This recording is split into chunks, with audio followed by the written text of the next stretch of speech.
Depression রোগের কোনো ওষুধ, মন খারাপের কোনো ওষুধ আমি বলছি যে যেখান থেকে শুনতে পাচ্ছেন প্র্যাকটিক্যাল করে দেখবেন, ভালো লাগলে করতে থাকবেন, ভালো না লাগলে বাদ দিবেন। আমি প্র্যাকটিক্যাল করেছি সেটা আপনাদেরকে বলছি।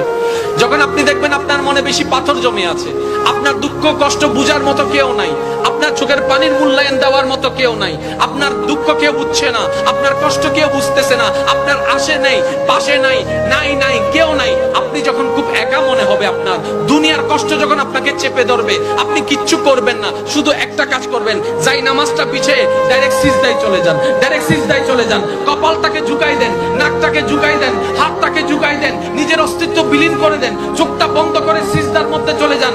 আল্লাহর ওয়াস্তে করে বলছি, কিচ্ছু পড়া লাগবে না, শুধু সিজদার মধ্যে পড়তে থাকেন, সিজদায় পড়ে থাকেন, কান্না করতে থাকেন। ওনাকে বুঝান যিনি আপনি না বললেও সবকিছু বুঝে, ওই রবকে জানান যিনি আপনি না জানালেও সবকিছু জানে। দুনিয়ার মানুষ তো আজকে বললে কালকে চুপ উল্টাই ফেলে, ব্ল্যাকমেইল করতে শুরু করে। রব তো সবকিছু জানার পরেও দোষ গোপন করে রেখেছে। ওই রবের দরবারে সবকিছু বলতে থাকেন, 1টা মিনিট 2টা মিনিট 3টা মিনিট, দেখবেন আপনার সমস্যা তখন সমাধান না হলো অন্তরে এমন একটা শান্তি লাগবে যেটা আপনার পৃথিবীর কোথাও খুঁজে পাবেন না। সুবহানাল্লাহ।